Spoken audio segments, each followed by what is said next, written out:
আমরা এসেছি মুর্শিদের সোহবত অর্জনের জন্য। সেই সাথে এমন কিছু মানুষ এসেছে যারা দেখার জন্য এসেছে, আছে না? যারা তরিকার মানুষ না, আসছে দেখার জন্য। অন্য তরিকার হতে পারে, কোনো তরিকারই না তাও হতে পারে।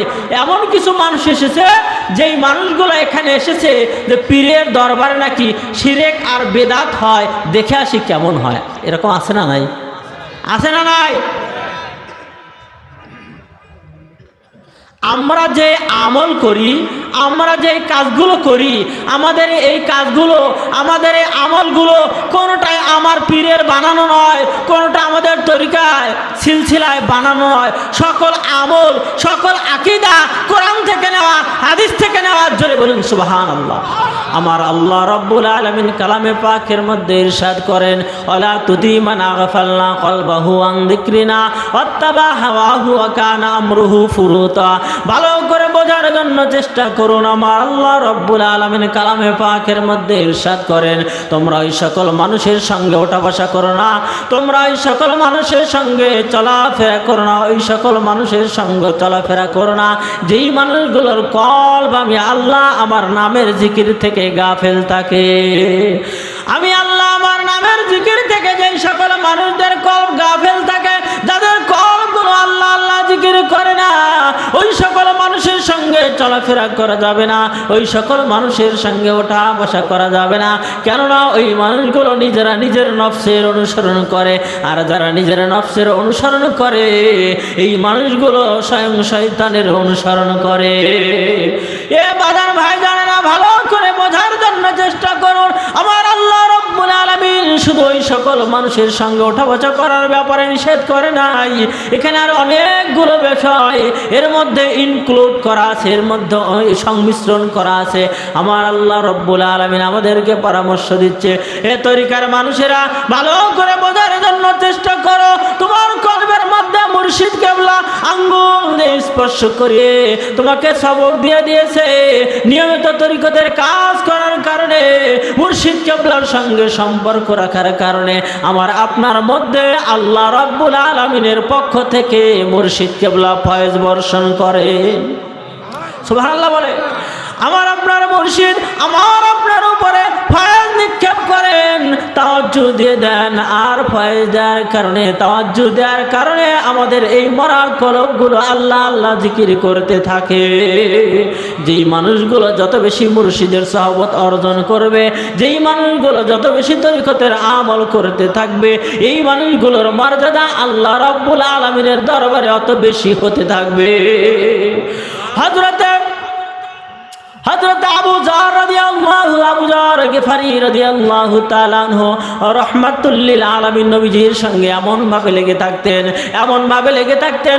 রাহমাতুল লিল আলামিন নবীজির সোহবতগুলোকে এমন ভাবে অর্জন করেছেন, যিনি একজন দুনিয়া ত্যাগী মানুষ ছিলেন, যিনি কোনো সম্পদ গুছিয়ে রাখার পক্ষপাতী ছিলেন না। হযরত জিবরাইল আমিন যখন পৃথিবীর জমিনে নেমে আসতেন, ওই সাহাবী ওই ফেরেশতাদের সঙ্গ লইয়া, ফেরেশতাদের দলকে সঙ্গ লইয়া পৃথিবীর জমিনে আসতেন। হযরত আবু জার গিফারিকে দেখেই বলতো হুয়া আবু জার, আবু জারকে দেখে বলতো হুয়া আবু জার, হে আবু জার তোমার এই সম্মান এই মর্যাদা কেমনে হয়েছে? হযরত আবু জার রাদিয়াল্লাহু তাআলা আনহু বলেন, বেশি বেশি সময় পবিত্রতা অর্জন করেছি, বেশি বেশি সময় ওযু রেখেছি, বেশি সময় রাহমাতুল লিল আলামিন নবীজির সোহবত অর্জন করেছি। ফেরেশতাদের মধ্যে যার আলোচনা হতো, ফেরেশতাদের মধ্যে যার আলোচনা হতো, আমি বলতে চাচ্ছি যেই মানুষগুলো মুর্শিদ কেবলার বেশি বেশি সোহবত অর্জন করবে, এই মানুষগুলোর সবকগুলো মাকামগুলো বেশি বেশি আল্লাহ আল্লাহ জিকির করতে থাকবে। যেই মানুষদের কথা বলতেছিলাম, যেই মানুষগুলো তরিকা করে না, যেই মানুষগুলো খারাপ কাজের সঙ্গে লিপ্ত আছে, এই মানুষদের সঙ্গে আমরা যখন তাদের সঙ্গে ওঠা বসা করবো বাজান, তাদের সঙ্গে ওঠা বসা করার কারণে আমাদের মধ্যে যে ফয়েজগুলো মুর্শিদ কেবলা দিয়েছেন, এই ফয়েজগুলো আস্তে আস্তে কমে যেতে থাকবে। দেখবেন যে যেই মানুষগুলো তরিকা করে না, নেশাপানের সাথে জড়িত, খারাপ কাজের সাথে জড়িত, অন্য অন্য বিভিন্ন অঙ্গ সংগঠন যেইগুলো ভালো কাজের সঙ্গে জড়িত নয়, এই মানুষগুলোর সঙ্গে আপনি যখন ওঠা বসা করবেন, ঘোরাফেরা করবেন, আপনি দেখবেন আপনার এই মাকামের কলবের জিকিরের স্পিডগুলো আস্তে আস্তে কমে যাচ্ছে। ভালো করে বুঝবেন, মাকামের কলবের স্পিডগুলো ভালো করে দেখবেন আস্তে আস্তে কমে যাচ্ছে। এই জন্যে ওই মানুষগুলোর সঙ্গে আমরা যারা যখন ওঠা বসা করবো, অবশ্যই মুর্শিদের ধ্যান কলবের মধ্যে শক্ত করে ধরে রাখবো। আমি যখন কলবের মধ্যে মুর্শিদের ধ্যানকে, মুর্শিদের সুরতকে ধরে রাখবো, আমি আপনি যখন ওই মানুষগুলোর সঙ্গে কথা বলবো, ওই মানুষগুলো আস্তে আস্তে নীরব হয়ে যাবে। আপনি যা বলবেন ওই মানুষটা তাই শুনবে। জোরে বলুন সুবহানাল্লাহ। আমি আপনি যদি নিজের ইচ্ছায়, নিজের জবান দিয়ে নিজেকে প্রকাশ করার জন্য মানুষদেরকে দাওয়াত দেই, একটা মানুষও শুনবে না, একটা মানুষও শুনবে না।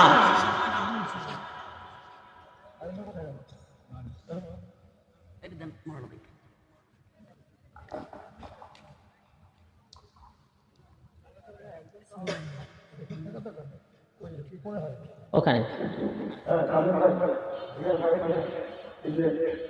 পূর্ব দক্ষিণ পূর্ব দক্ষিণ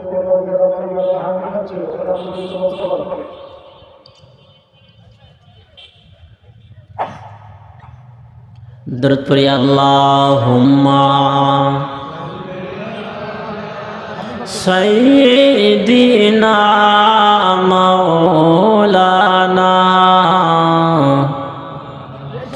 ওয়া আলা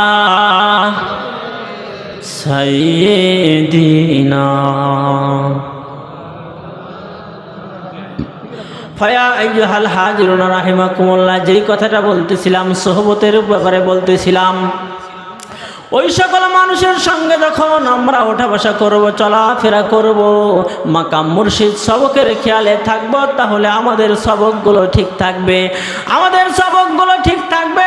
এমন কিছু মানুষ আছে যেই মানুষগুলো অন্য তরিকায় কাজ করে, এই মানুষগুলোর সঙ্গে যখন আমরা ওঠা বসা করব, কথা বলবো, ওই মানুষগুলো কিন্তু আমাদের থেকে ফয়েজ নিয়ে নেবে।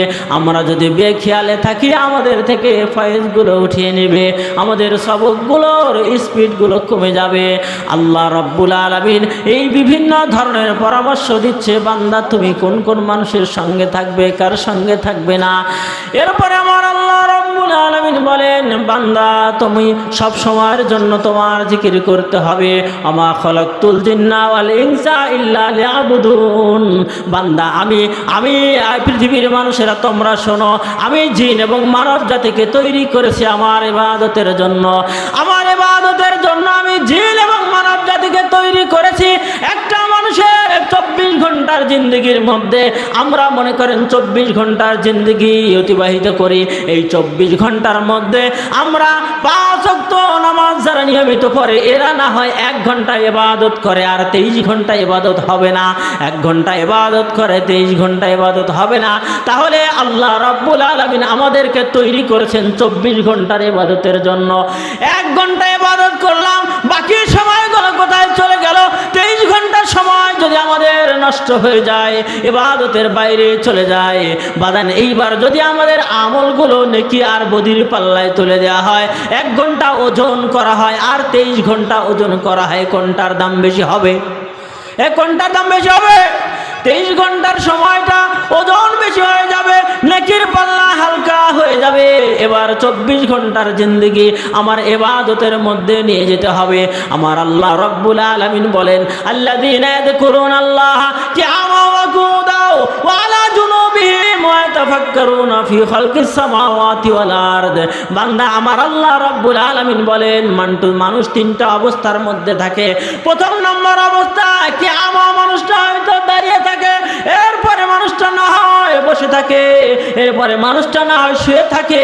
শুয়ে থাকার 2টা অবস্থা, একটা হলো শুয়ে আছে, এইবার চেতন আছে, সজ্ঞান আছে, এই মানুষটা এই পর্যন্ত আল্লাহর জিকির করতে পারবে, এই মানুষটা এই পর্যন্ত আল্লাহর জিকির করতে পারবে। কিন্তু মানুষটা যখন ঘুমিয়ে যাবে, মানুষটা যখন ঘুমে যাবে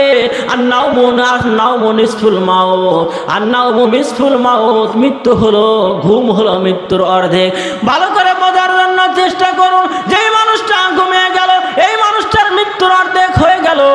ঘুমন্ত মানুষের কিন্তু অজু থাকে না, এ জানেন কিনা? ঘুমন্ত মানুষের কিন্তু অজু থাকে না। কেন থাকে না? মানুষটা যখন ঘুমিয়ে যায় তার সমস্ত অঙ্গ প্রত্যঙ্গ অকেজ হয়ে যায়, তার সমস্ত অঙ্গ প্রত্যঙ্গ নিস্তেজ হয়ে যায়। এই জন্য রসুল বলেছেন, কোনো মানুষ যখন ঘুমিয়ে যাবে এই মানুষটার নতুন করে অজু করতে হবে। কোনো মানুষ যখন ঘুমিয়ে যাবে এই মানুষটার নতুন করে অজু করতে হবে। যেই কথাটা বলতেছিলাম, মানুষটা যখন ঘুমিয়ে গেল এই মানুষটা তো মৃত্যুর কাছে চলে গেল। এই মানুষটা কেমনে আল্লাহর ইবাদত করবে, কেমনে আল্লাহর স্মরণ করবে, কেমনে আল্লাহর জিকির করবে?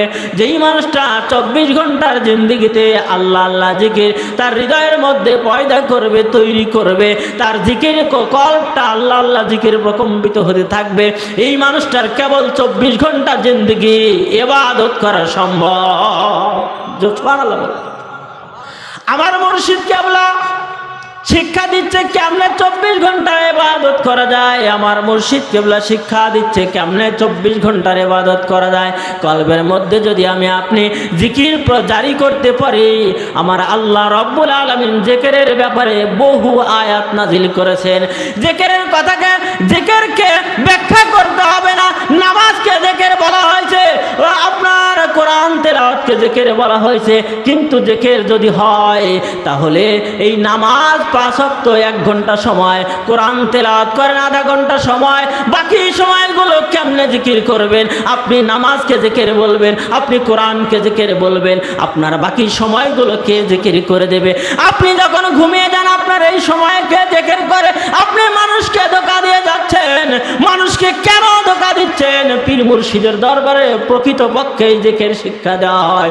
কলবের মধ্যে যাদের জিকির আছে, কলবের মধ্যে যাদের জিকির আছে, রাসূল বলেন যেই মানুষগুলো জিকির করে এই মানুষগুলো জিন্দা, ধরে বলেন সুবহানাল্লাহ। যেই মানুষগুলোর কলবের মধ্যে জিকির নাই এই মানুষগুলো হলো মুর্দা। যেই মানুষগুলো মুর্দা, যেই মানুষগুলো মরে গেছে এই মানুষগুলো কোন ইবাদত করতে পারে কিনা? এ কথা বলুন, পারে কিনা? যেই মানুষগুলো মরে গেছে ওই মানুষ ইবাদত করতে পারে কিনা? মৃত মানুষের কথা বাদ দিয়ে দেন, যেই মানুষটা ঘুমিয়ে গেছে এই মানুষটাই ইবাদত করতে পারে কিনা? ইচ্ছা করে কোনো ইবাদত করতে পারে না, এই মানুষগুলো কোনো ইবাদত করতে পারে না। তাহলে যেইখানে আমার কোনো স্বাস্থ্য, যেইখানে আমার কোনো ক্ষমতা নাই, যেই মৃত মানুষটা ইবাদত করতে পারে না, এই মানুষটা যদি 70 বার করে হজ করে এই হজ আল্লাহর দরবারে পুজবে কিনা? বুঝবে? হ্যাঁ, যেই মানুষটার কল আল্লাহ আল্লাহ জিকির তার হৃদয়ের মধ্যে পয়দা করবে, তৈরি করবে, তার জিকির কলটা আল্লাহ আল্লাহ জিকির প্রকম্পিত হতে থাকবে, এই মানুষটার কেবল 24 ঘন্টা জিন্দেগি ইবাদত করা সম্ভব। আমার মুর্শিদ কেবলা শিক্ষা দিচ্ছে কেমনে 24 ঘন্টা ইবাদত করা যায়। আমার মুর্শিদ কেবলা শিক্ষা দিচ্ছে কেমনে 24 ঘন্টা ইবাদত করা যায়। কলবের মধ্যে যদি আমি আপনি জিকির জারি করতে পারি, আমার আল্লাহ রব্বুল আলামিন জিকিরের ব্যাপারে বহু আয়াত নাযিল করেছেন। জিকিরের কথাকে, জিকিরকে ব্যাখ্যা করতে হবে না। নামাজকে জিকির বলা হয়েছে, আপনার কোরআন তেলাওয়াতকে জিকির বলা হয়েছে। কিন্তু জিকির যদি হয় তাহলে এই নামাজ 5 ওয়াক্ত 1 ঘন্টা সময়, কোরআন তেলাওয়াত করেন আধা ঘন্টা সময়, বাকি সময়গুলো কেমনে জিকির করবেন? আপনি নামাজকে জিকির বলবেন, আপনি কোরআনকে জিকির বলবেন, আপনার বাকি সময়গুলো কে জিকির করে দেবে? আপনি যখন ঘুমিয়ে যান আপনার এই সময় কে জিকির করে? আপনি মানুষকে ধোঁকা দিয়ে যাচ্ছেন। মানুষকে কেন ধোঁকা দিচ্ছেন? পীর মুর্শিদের দরবারে প্রকৃতপক্ষে জিকির শিক্ষা দেওয়া হয়। কলবের মধ্যে যাদের জিকির আছে, কলবের মধ্যে যাদের জিকির আছে, রাসূল বলেন যেই মানুষগুলো জিকির করে এই মানুষগুলো জিন্দা, ধরে বলেন সুবহানাল্লাহ। যেই মানুষগুলোর কলবের মধ্যে জিকির নাই এই মানুষগুলো হলো মুর্দা। যেই মানুষগুলো মুর্দা, যেই মানুষগুলো মরে গেছে এই মানুষগুলো কোন ইবাদত করতে পারে কিনা? এ কথা বলুন, পারে কিনা? যেই মানুষগুলো মরে গেছে ওই মানুষ ইবাদত করতে পারে কিনা? মৃত মানুষের কথা বাদ দিয়ে দেন, যেই মানুষটা ঘুমিয়ে গেছে এই মানুষটাই ইবাদত করতে পারে কিনা? ইচ্ছা করে কোনো ইবাদত করতে পারে না, এই মানুষগুলো কোনো ইবাদত করতে পারে না। তাহলে যেইখানে আমার কোনো স্বাস্থ্য, যেইখানে আমার কোনো ক্ষমতা নাই, যেই মৃত মানুষটা ইবাদত করতে পারে না, এই মানুষটা যদি 70 বার করে হজ করে, এই হজ আল্লাহর দরবারে পুজবে কিনা? বুঝবে? যেই মানুষটার কল পবিত্র, রসুল বলেন আলাইন্না ফিল জাসাদি মুদগাতান ইদা সলুহাত সলুহাল জাসাদু ওয়া ইদা ফাসাদাত ফাসাদাল জাসাদু ওয়া হিয়া আলা কলব, রাওয়াহুল বুখারী। জোরে বলুন সুবহানাল্লাহ। রসুল বলেন মানবের দেহের মধ্যে এমন এক টুকরা মাংস আছে, এমন এক টুকরা গোশত আছে, যেইটা পবিত্র হলে একটা মানুষের সমস্ত শরীর পবিত্র হয়ে যায়, যেইটা অপবিত্র হলে একটা মানুষের সমস্ত শরীর অপবিত্র হয়ে যায়। এই মানুষটা, যেই মানুষটা রসুল বলেন এটা একটা মাংসের টুকরা। সাহাবায়ে কেরাম বললেন হুজুর সেটার নাম কি? রসুল বললেন এটার নাম কলব। জোরে বলুন সুবহানাল্লাহ।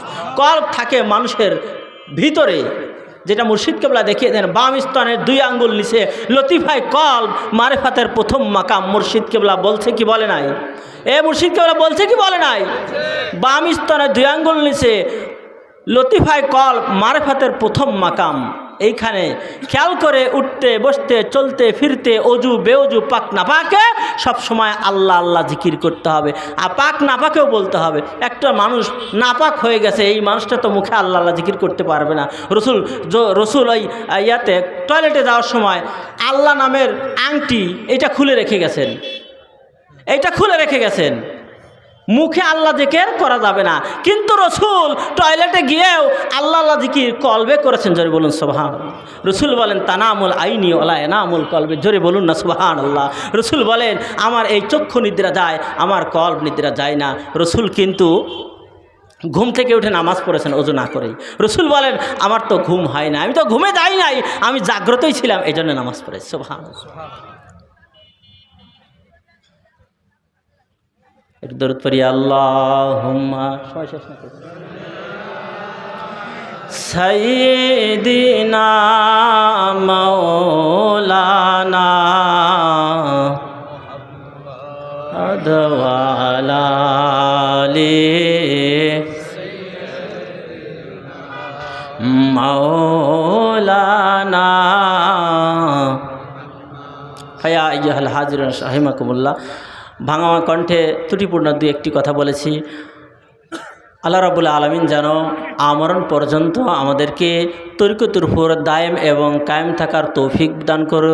সকলে বলুন আল্লাহুম্মা আমিন। মুর্শিদ কেবলা, আল্লাহ রাব্বুল আলামিন যেন মুর্শিদ কেবলার নেক হায়াত, সুস্থ জীবন, দীর্ঘ হায়াত দান করে, যেন আমরা ওনার কদমে থেকে ওনার সোহবতে থেকে মানুষ হতে পারে। সকলে আল্লাহুম্মা আমিন। ওয়া আখিরু দাওয়ানা আলহামদুলিল্লাহি রাব্বিল আলামিন।